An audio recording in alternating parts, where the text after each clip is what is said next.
Welcome to Creepy Corner Stories, where we shine a light on the darkest corners of humanity. In this space, we dive deep into chilling true crime cases, stories of mystery, betrayal, and unsettling truths that are stranger than fiction. These tales aren't just about the crimes, they're about the people, the secrets, and the ripple effects that change lives forever. So grab a seat, turn down the lights, and let's explore the stories that remind us just how fragile the line between normal and nightmare can be. Let's begin. The chilling case of the vanishing family, the Jamison disappearance. On October 8, 2009, the Jamison family, Bobby, Sherilyn, and their 6-year-old daughter, Madison, vanished without a trace in the remote wilderness of Eufaula, Oklahoma. Their truck was found abandoned in a desolate area, still holding their wallets, IDs, phones, and even the family dog, who was alive but severely malnourished. The discovery was puzzling, as the truck also contained $32,000 in cash hidden beneath the seat. But of the family themselves, there was no sign. The investigation uncovered a series of bizarre details about the Jamisons' lives in the months leading up to their disappearance. Friends and family described them as reclusive, with both Bobby and Sherilyn displaying erratic behavior. Bobby had reportedly been involved in a legal dispute with his father, whom he accused of making death threats against him. Sherilyn was battling depression and was said to be dabbling in Wicca. Investigators also found a cryptic 11-page letter from Sherilyn to Bobby in their home, filled with accusations and anger, hinting at marital turmoil. As the case gained media attention, several theories emerged. Some suggested the family had been the victims of foul play, perhaps related to Bobby's father or a shady deal involving the $32,000. Others speculated that they had gotten lost in the wilderness or fallen victim to wild animals. The more far-fetched theories hinted at supernatural involvement, fueled by reports that the Jamisons believed their home was haunted. Sherilyn had even confided in friends that she saw spirits in their home, and Bobby had consulted a pastor about exorcisms. 4 years later, in 2013, a grim discovery was made. Hunters stumbled upon skeletal remains deep in the woods, about 3 miles from where the truck had been found. Dental records confirmed the bodies were those of Bobby, Sherilyn, and Madison Jamison. However, the cause of death could not be determined due to the advanced state of decomposition. The recovery of the bodies provided some closure but raised even more questions. How had they ended up so far from their truck? Why hadn't they taken any of their belongings? And most hauntingly, what had led to their deaths? To this day, the Jamison family's disappearance and deaths remain unsolved, leaving behind an unsettling mystery that lingers in the shadows of Oklahoma's wilderness. The mystery of Elisa Lam, the Cecil Hotel case. On February 19, 2013, the body of 21-year-old Elisa Lam was discovered in the water tank on the roof of the infamous Cecil Hotel in downtown Los Angeles. Elisa, a Canadian student traveling alone, had been reported missing 3 weeks earlier, and her disappearance had baffled investigators and captivated the public. The circumstances surrounding her death remain one of the most chilling mysteries in modern true crime history. Elisa had checked into the Cecil Hotel on January 26, 2013. Known for its dark past, including ties to serial killers like Richard Ramirez and Jack Unterweger, the hotel had a sinister reputation that seemed to foreshadow tragedy. Elisa was active on social media, often sharing her struggles with bipolar disorder and depression, and her posts painted a picture of a young woman seeking adventure but battling inner demons. Her disappearance came to light when she failed to check out of the hotel on February 1st. Police reviewed security footage and found the now infamous elevator video, recorded the night she vanished. The footage shows Elisa behaving strangely, pressing multiple elevator buttons, stepping in and out of the elevator, hiding in the corner, and gesturing as if talking to someone unseen. The video went viral, sparking widespread speculation and theories, ranging from psychotic episodes to supernatural encounters. Weeks later, hotel guests began complaining about low water pressure and a strange taste in the water. Maintenance workers investigating the issue made the horrifying discovery of Elisa's body floating in one of the rooftop water tanks. The tank was sealed with a heavy lid that seemingly required significant effort to open, raising questions about how she ended up inside. An autopsy ruled Elisa's death as accidental drowning, citing no evidence of physical trauma or foul play. Toxicology reports revealed traces of prescription medication consistent with her bipolar treatment, but no drugs or alcohol that could explain her erratic behavior. However, many found the conclusion unsatisfactory. How did Elisa access the roof, which required a locked door and an alarm system? How could she lift the heavy lid of the tank alone? Theories about Elisa's death range widely. Some believe she experienced a manic episode due to her bipolar disorder, leading her to climb into the tank in a confused state. Others point to the dark history of the Cecil Hotel and suggest foul play or even paranormal forces were involved. The elevator video remains a focal point, with viewers dissecting every frame for clues. To this day, Elisa Lam's death remains an enigma. It's a story that blends tragedy, mystery, and the eerie atmosphere of a place steeped in darkness. The case has left a lasting impact, inspiring documentaries, books, and countless debates about what really happened to Elisa Lam. Case: The Unsolved Case of Maura Murray, the college student who vanished. On February 9, 2004, 21-year-old Maura Murray, a nursing student at the University of Massachusetts Amherst, disappeared without a trace after her car crashed on a rural road in Haverhill, New Hampshire. What began as a routine car accident quickly spiraled into one of the most baffling missing person cases in modern history, leaving investigators and true crime enthusiasts alike searching for answers for over 2 decades. The events leading up to Maura's disappearance are strange, to say the least.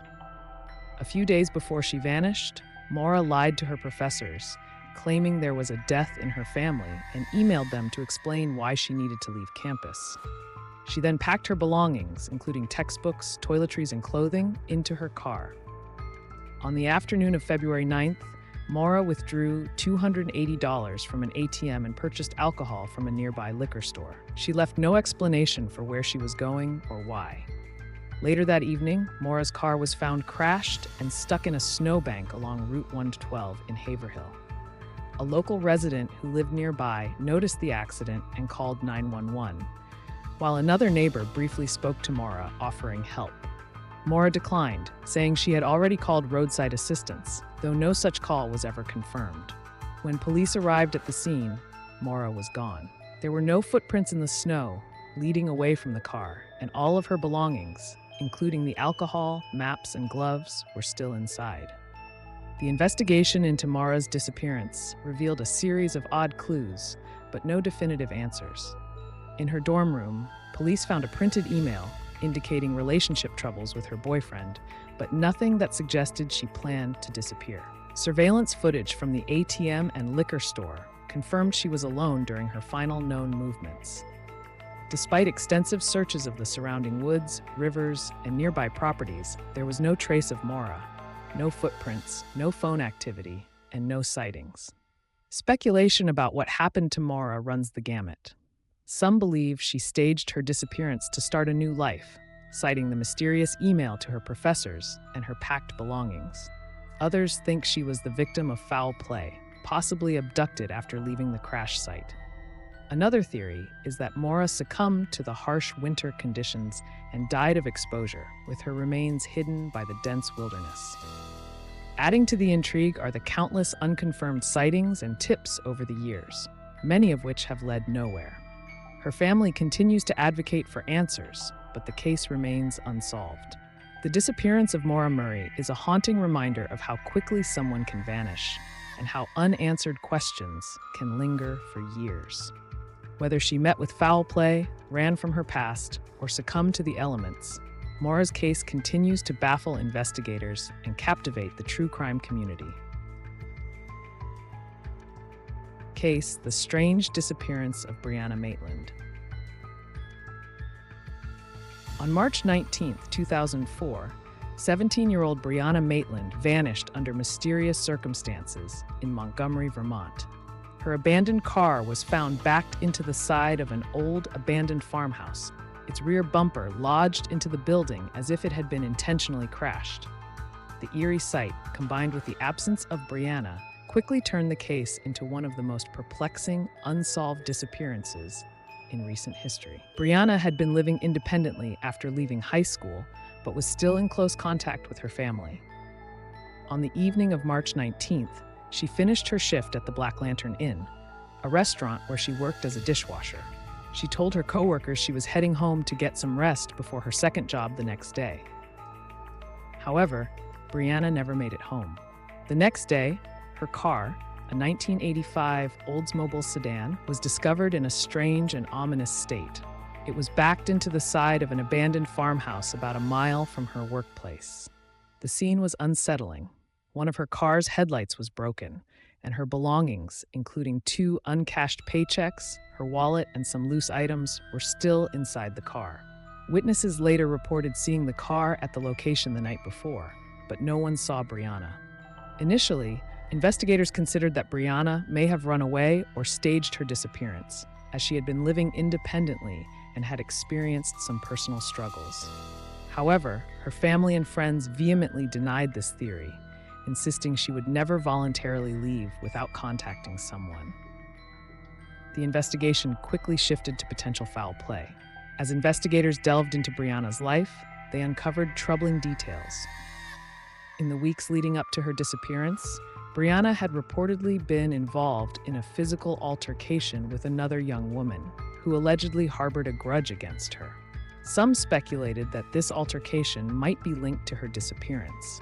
Additionally, there were rumors of drug activity in the area, and some theorized that Brianna might have been targeted by dangerous individuals. Despite extensive searches and numerous tips over the years, no trace of Brianna has ever been found. The farmhouse where her car was discovered was combed for evidence, but nothing conclusive was recovered. In the years following her disappearance, several false leads emerged, including alleged sightings and confessions from individuals claiming to know what happened, but none led to Brianna. To this day, Brianna Maitland's disappearance remains a haunting mystery. Was she abducted, harmed by someone she knew, or the victim of a chance encounter with a dangerous stranger? The abandoned farmhouse and the car lodged into its side stand as haunting symbols of a case that continues to baffle investigators and haunt the small Vermont community.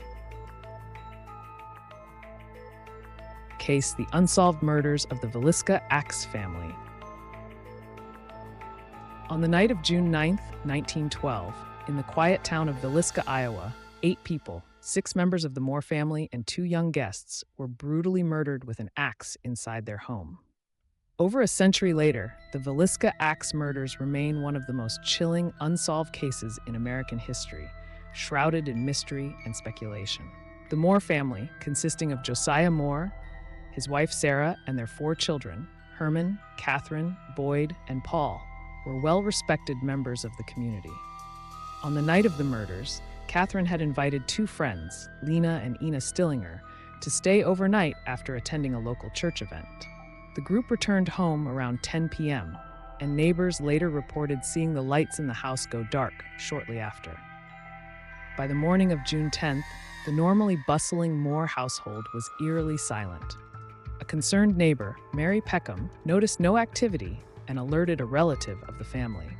When Josiah's brother arrived and entered the house, he made a gruesome discovery. All 8 occupants had been brutally murdered in their sleep. The weapon, an axe belonging to Josiah, was left at the scene. The crime scene was horrifying. The killer had bludgeoned each victim with the blunt side of the axe, leaving behind a gruesome scene of blood-soaked walls and shattered skulls. Investigators noted that the killer had covered the mirrors and windows with cloths and had even placed sheets over the victims' faces. A plate of uneaten food and a bowl of bloody water were found in the kitchen, suggesting the murderer lingered after the crime. Despite a lengthy investigation, the case was never solved. Several suspects emerged, including a traveling preacher named Reverend George Kelly, who was tried for the murders but ultimately acquitted.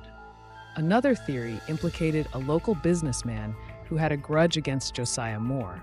though no concrete evidence was ever found. Some even speculated that the murders were the work of a transient serial killer, as similar crimes involving axe murders had occurred in other parts of the Midwest during that time. The case was further complicated by the mishandling of the crime scene. Curious townspeople flooded the house before investigators could properly examine it, trampling evidence and taking macabre souvenirs. This lack of proper preservation made solving the case nearly impossible. To this day, the Villisca axe murders remain an enduring mystery, and the Moore home is now a macabre tourist attraction. Visitors report feeling uneasy, hearing whispers, and seeing unexplained shadows. The house, frozen in time, serves as a chilling reminder of the unsolved massacre that rocked a small town and left a legacy of fear and unanswered questions. Case: the disappearance of Chiron Horman. On June 4, 2010, 7-year-old Chiron Horman vanished from Skyline Elementary School in Portland, Oregon, in broad daylight. His disappearance triggered one of the largest and most puzzling search efforts in Oregon's history, and to this day, no trace of Chiron has ever been found. That morning, Chiron's stepmother, Terry Horman, took him to school and stayed to watch him present a science project at the school's science fair. Terry claimed she last saw Chiron walking down the hallway toward his classroom around 8:45 a.m. However, Chiron never made it to class, and by the time his absence was noticed, the school day had ended, and no one knew where he was. Terry Horman's account became the focus of investigators early on. She reported that after leaving the school, she spent the rest of her day running errands and caring for her young daughter. However, inconsistencies in her story and her behavior raised suspicions. Investigators revealed that Terry had allegedly attempted to hire a landscaper to kill Chiron's father, Kane Horman, months before Chiron's disappearance. This revelation led to a bitter divorce and restraining order against Terry, further fueling public speculation about her involvement in the case. Despite extensive searches involving over 1,300 volunteers, search dogs, and helicopters, no physical evidence of Chiron was ever discovered. Divers scoured nearby bodies of water, and search teams combed through dense forests, but their efforts yielded no answers. The case grew colder with each passing month, leaving Chiron's family and the public grasping for answers. Adding to the mystery were the strange circumstances surrounding the day Chiron disappeared. Multiple witnesses claimed they saw Terry acting oddly at the school that morning. Additionally, there were rumors of an unverified truck sighting on a rural road near the school, though nothing concrete ever came of this lead. Terry Horman has consistently denied any involvement in Chiron's disappearance, and no charges have ever been filed against her or anyone else. Chiron's biological parents, Kane Horman and Desiree Young, have been vocal about their suspicions of Terry and continue to advocate for answers. The case remains unsolved, with countless theories circulating online and in true crime circles. Was Chiron abducted by someone he knew? Did a stranger take him from the school? Or was Terry Horman involved in some way? With no evidence and no closure, Chiron Horman's disappearance remains one of the most heartbreaking and baffling missing child cases in recent history.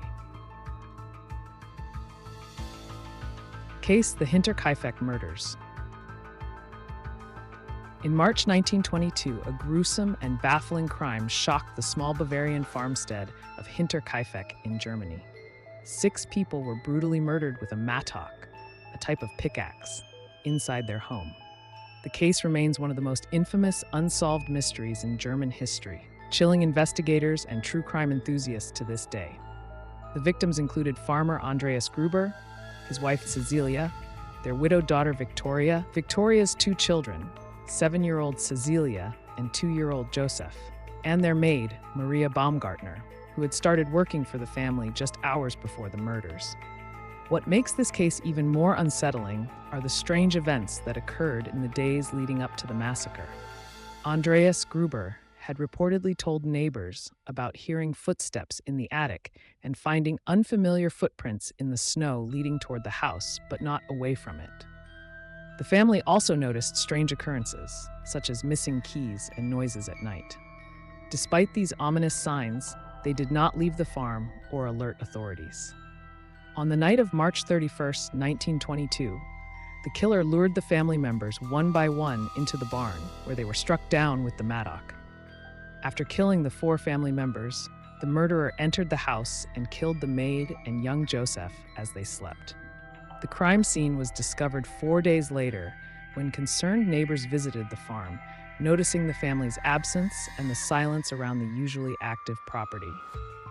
Investigators found chilling evidence at the scene.